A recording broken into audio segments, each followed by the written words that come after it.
I'm a photographer, self-taught to be exact. At the moment, I'm working in my darkroom to develop some pictures for my portfolio.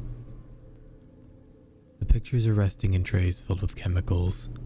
One, a mixture, another acetic acid, and the last with ammonium thiosulfate. That's one thing that I learned about photography. You have to wait. You have to be patient. I have a confession to make.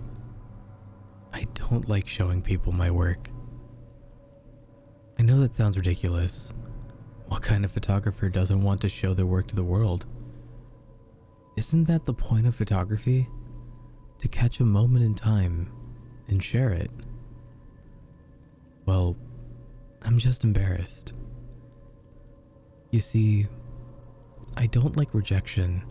Not after I was rejected by Insight, a popular people's magazine.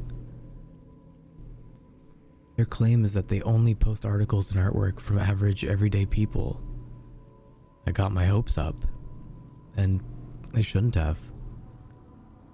I remember being so excited, so eager when I met with the senior photographer of Insight. It was a dream come true. It was small talk at first and coffee. But then I showed him my portfolio. I watched as his demeanor changed, and our meeting ended shortly afterward.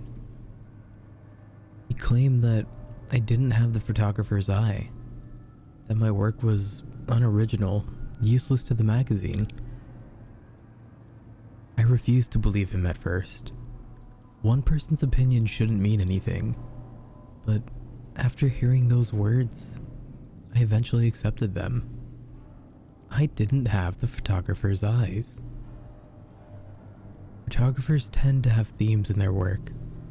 Some take pictures of nature while others photograph buildings or weddings. My work was cliched. It was a mixture of everything: puppies, couples, flowers, and sunsets.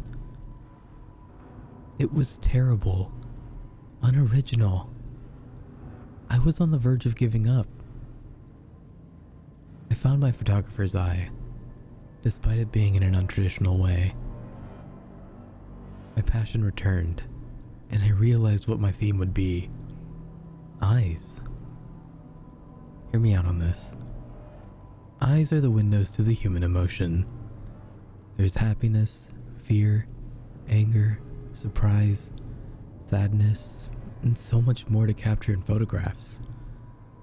Eyes are the perfect subjects, but not in a literal sense.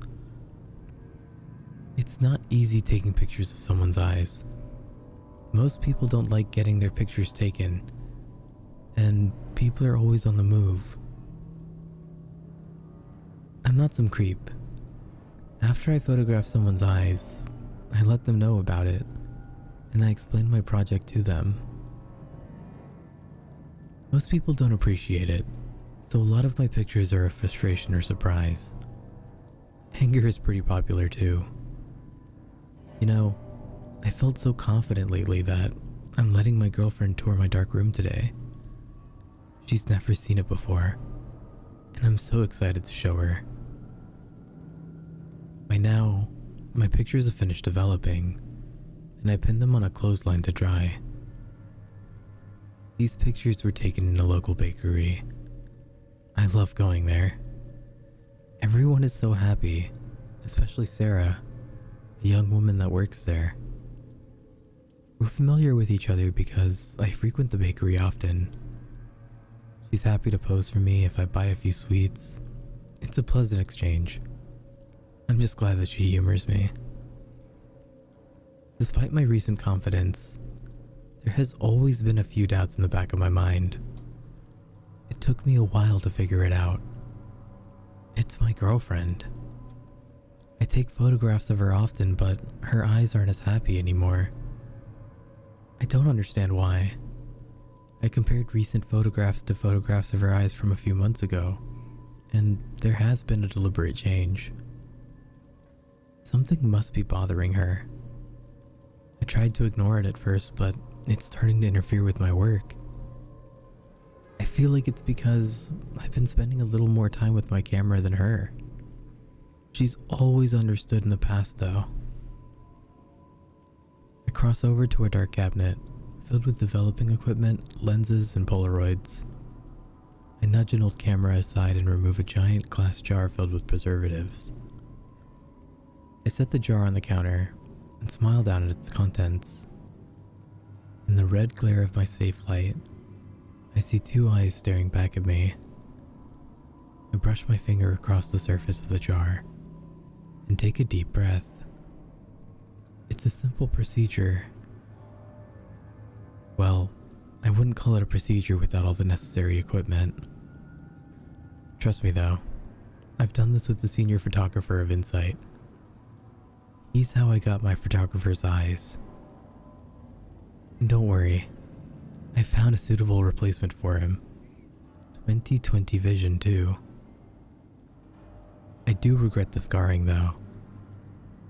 I was a bit nervous, so I had a shaky hand when amputating them.